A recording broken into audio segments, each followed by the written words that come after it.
Bonjour Sylvie, Bonjour Lara. je suis très heureuse de rencontrer l'autrice de la trilogie Rose. Alors il faut dire que j'ai eu un coup de cœur véritable. Ça a été une magnifique découverte pour moi sur Amazon. C'est une pépite. Alors,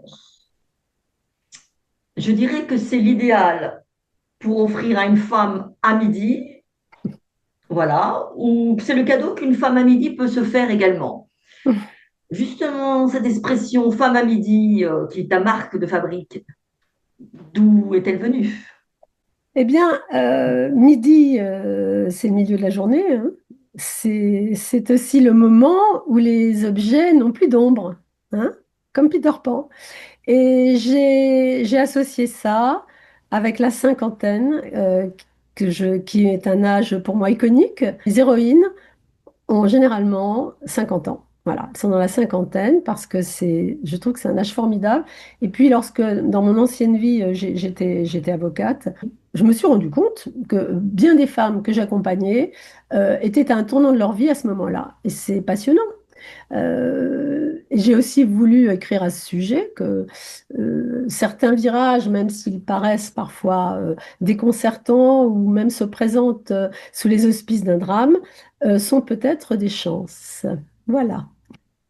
Oui, moi, ce que j'ai bien aimé, c'est que ça fait une seconde vie, toi, une seconde jeunesse, et c'est très agréable. Il y a deux thèmes très forts dans ta trilogie. Je dirais que c'est la vitalité. Le personnage central est très charnel, très ancré dans la vie, le plaisir de vivre. Et il y a également, évidemment, la sensualité. Et dans tes couvertures, je suis certaine que tu as fait des choix bien ciblés. Dans la première, c'est la rose. Mhm. Dans la seconde, c'est le raisin. Et dans la troisième, c'est la fraise. Oui. Et j'ai beaucoup apprécié de lire à chaque fois toutes ces touches de tactile, c'est-à-dire il y a le toucher de la terre, il y a le goût de la fraise, le goût du vin. Elle fabrique son pain elle-même, Rose. Et tous ces plaisirs qu'il y a, je dirais qu'ils sont tous complets. Il y a aussi le plaisir de la vue, les paysages, les senteurs également. On sent tout ça.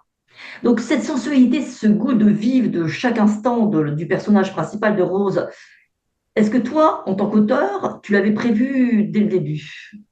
Bah, en tant qu'auteur tactile et étant très, très sensible aux odeurs, aux goûts, il est évident que Rose est habitée par ce qui est ma sensibilité à moi.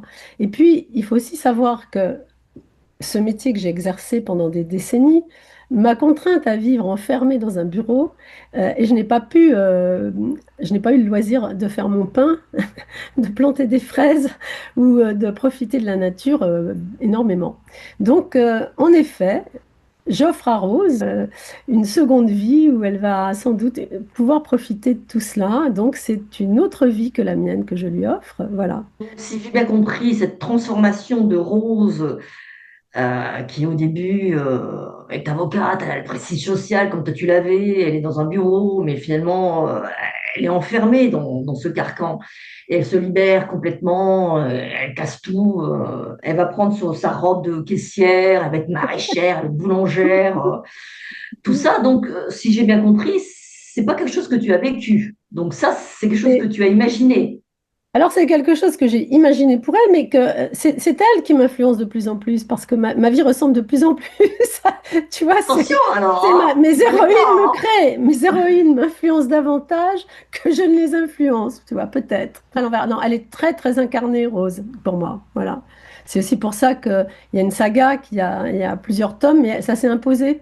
Ça s'est imposé parce que je trouve très plaisant l'évolution de sa vie, de son univers intérieur comme extérieur.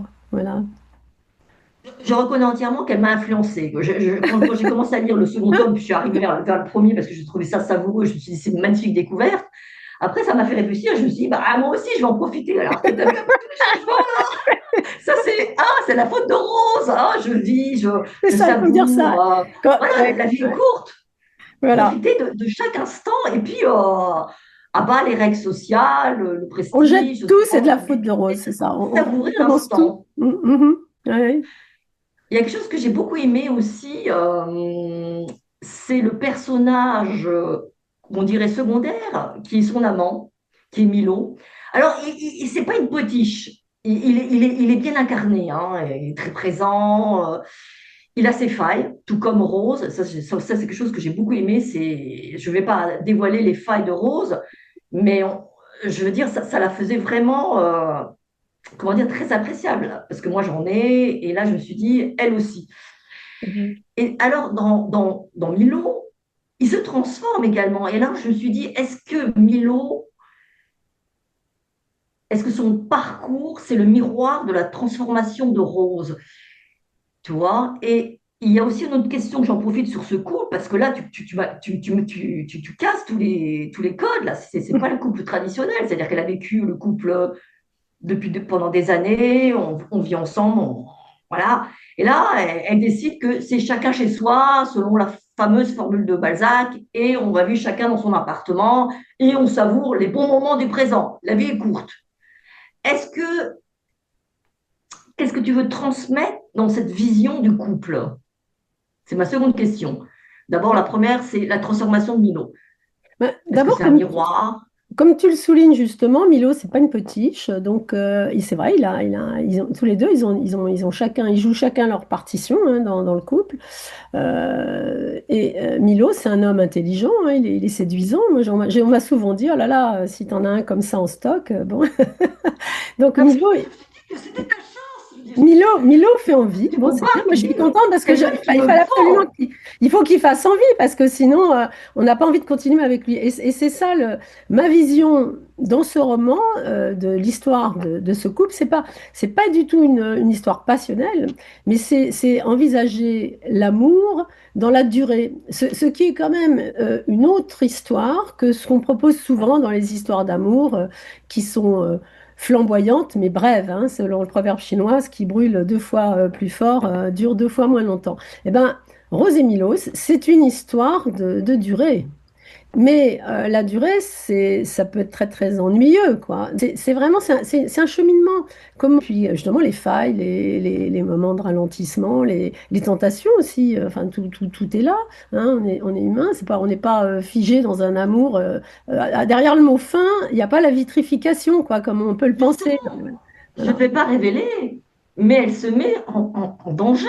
Alors, je ne veux pas révéler le, Complètement. Ben le- le voilà. troisième, parce que Elle là, se on va met en savoir danger. que, eh bien voilà, C'est pas une si on assurance vit tout risque. ensemble, Absolument. attention, Ouais. son bel amant peut Bien sûr, bien rencontrer sûr. une autre. Eh bien, elle met souvent sa vie sur le tapis et pas d'une manière si spectaculaire, même si c'est un peu spectaculaire, mais pas tant que ça. Elle fait pas des trucs incroyables comme on nous le propose à notre époque. Elle a une vie, si tu regardes bien, qui est pas, tout ce qu'elle fait est à la portée de tout le monde. Hein. C'est pas une super nana. C'est cependant une transformation radicale. Et en fin de compte, je montre aussi comment on peut se transformer d'une manière assez importante intérieurement sans faire des choses extravagantes, mais en naviguant au plus près peut-être de sa vie. Voilà, elle navigue. C'est de la Bon. navigation au plus En près. tout cas, pour les futurs lecteurs et lectrices, parce que j'ai vu que tu avais également des lecteurs qui avaient énormément Mais apprécié, oui, oui, c'est oui, ça les normal. intéresse. Oui, oui, ils aiment Milo, bien c'est Rose. pas une potiche. Je dirais que la trilogie dans ce roman, c'est tout sauf cucupraline, parce que tu abordes des sujets graves comme le cancer, la fin de vie, et tu donnes ta vision des choses. Et donc, lisez, parce que moi, je sais que ça m'inspire, ça m'a énormément aidé. Je veux dire, c'était une période où ça n'allait pas trop et ça m'a donné un coup de fouet. C'est un magnifique cadeau à s'offrir et puis à offrir. Je te remercie beaucoup, Sylvie. Merci, Lara.